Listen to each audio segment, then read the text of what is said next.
Sophie Jawadin was one of the first women in New Zealand diagnosed as HIV positive at a time when the virus was so new that even the government couldn't offer any advice at all. On the eve of World AIDS Day, she's here with her daughter Rohini and Bruce Kilmeister, the CEO of Body Positive. Welcome to all of you. Lovely to have you here. Thank you. I think one of the most confronting things, Sophie, when I was reading about your story was the way you were told that you were HIV positive. In fact, you were told you had AIDS as opposed to HIV.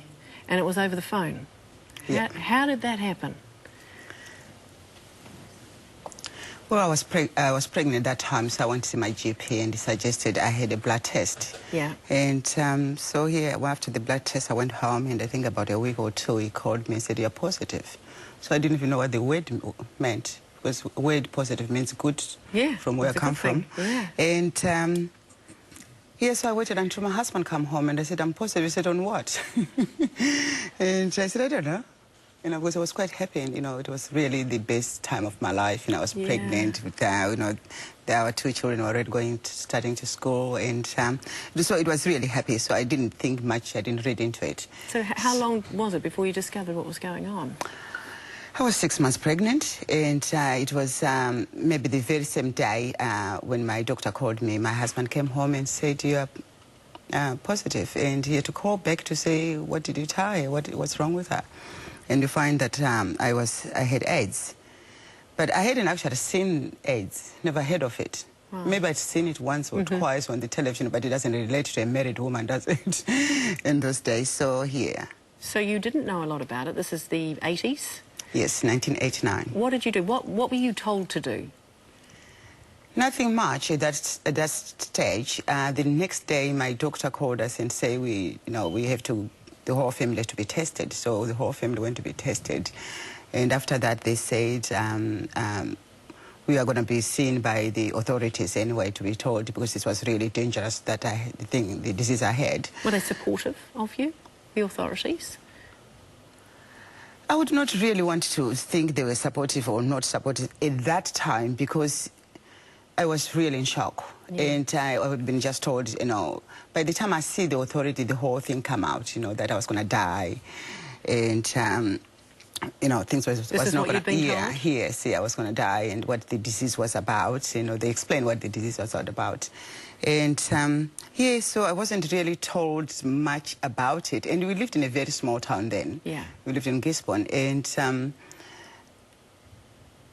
at that time, support was not like today, I should just say. You know, we were just told and left alone. The fact of the matter is that you went on to have 2 beautiful, healthy babies, one of them sitting right beside you. I had them already. You had them already? Rohin was 28. Ah, okay. My son is 31 today. Yes. But that time, Rohin was 3.5. Aha. And my son was about 6. Yes. So this was the next babies. They would have been about 25 now. Yeah. And things were okay for quite some time until... When was it that you had a really, really bad period of sickness? 2001. Right. Life had really gone dark by that time. You know, it just deep down, things had really gone dark. I was trying to just see how, you know, a world that I'd come to, you know, everybody goes abroad to have a good life, and mine turned up into really horror. Yeah. And I think it's the mind that just made the worst of me, and, you know, the depression, the isolation, the wondering when you're going to die. Did you want to go back to your homeland? No. No, I was going to do that. Yeah. I wasn't going to do that for the reason that despite all the things that was happening in my personal life, my children were all looked after, and I could see a future for them. So if I was going to be selfish and run away, and also I didn't want to go home and bring the shame, because, you know, I've done well. Yeah. You know, I married a man from Oxford University. I moved to New Zealand. Now I'm coming back sick. But your marriage fell apart. At some stage it did. I couldn't look at my husband. I just couldn't. I didn't feel clean. I didn't feel like a woman. I left him. How long did it take for you to feel like a woman again? No. Rohini, you didn't find out for a long time. Right. That your mum had HIV. How old were you when you did find out? So I was 18 when I found out, and that was during the period of time where she fell really ill. Yeah. And she decided that she didn't want us to find out through, you know, an autopsy report, because she thought she was actually going to die at that stage. And so she came and she sat me down and she said, "I've got something to tell you." And she said, "I've got HIV." What did you think? What did you know? Well, I was shocked to start off with, because my mum's always been like every other mum, you know, healthy. If she catches a cold, she gets over it like everybody else.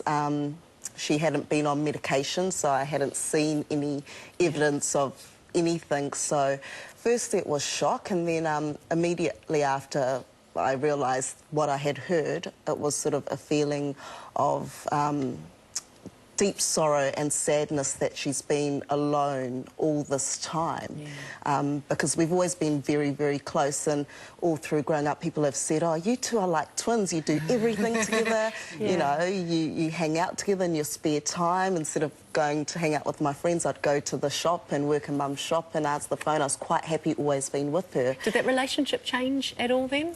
No, it grew stronger, actually, and I thought we had the strongest relationship we possibly could have. But I think what really got me was the sense of that I really discovered who my mum was. Even though we're so close, all of a sudden in that moment it was an epiphany. I thought to myself, now I really understand you. I understand why you've been quite protective of us, you know. I understand why there's been such a focus on education and independence and all of those things. My life really made sense all of a sudden, and our relationship fused together even more. Isn't she gorgeous? Wow. Yeah, And lucky are you. Bruce, how far have we come in terms of AIDS in this country and globally? In terms of technology, fantastic. In fact, tomorrow, 1st of December, we see launched into the New Zealand market a new medicine, making it one pill once a day, which is a fantastic advance. Technically, we are up there with the world. For stigma and discrimination, we're right back where we virtually started from. Really? It's that bad. How We can that still be? have people who are terrified to come in for a test, and our tests are now instant, they're rapid at the New Zealand AIDS Foundation or at Body Positive, and the best thing we find is to get people tested and into care. But 45% of those people coming in for a test are testing too late, with HIV so advanced in their system that they virtually need to start treatment straight away. And they don't come in for testing because they're terrified of, not of the test, but of what community, family and friends will think of them. What is the outlook, though, for people who are tested early and it's detected early? If they are under the age of 25, they can expect a natural lifestyle as long as they are compliant with their medication, which is now state-of-the-art and up with the world's best. For those of us who are a little older, living with HIV, we'll live to see a ripe old age, maybe 10 years off a lifespan, but that's way better than the initial consequences when there was no medication available. Absolutely. You've written a book. Yes, I have. I mean, I did get my book to my little man. I never thought I'd be a grandma. And I've got the most gorgeous men on earth. Yeah, I did get my book on my grandson. It's called Sophie's World, Journeys of the Lost Soul. Yeah. Wonderful. Do you want to see that? It's on my back. Oh, it's on your back. Oh, it is on your back. Wonderful. We'll have details of how people can get a copy on our website as well. World AIDS Day is tomorrow the 1st, but it's collection day. People are out rattling buckets today. We're hoping that people are giving generously. Thank you so much for coming in. Thank you. Thank you for having us. Thank Lovely you very to meet you. much. Wendy Douglas is with us next.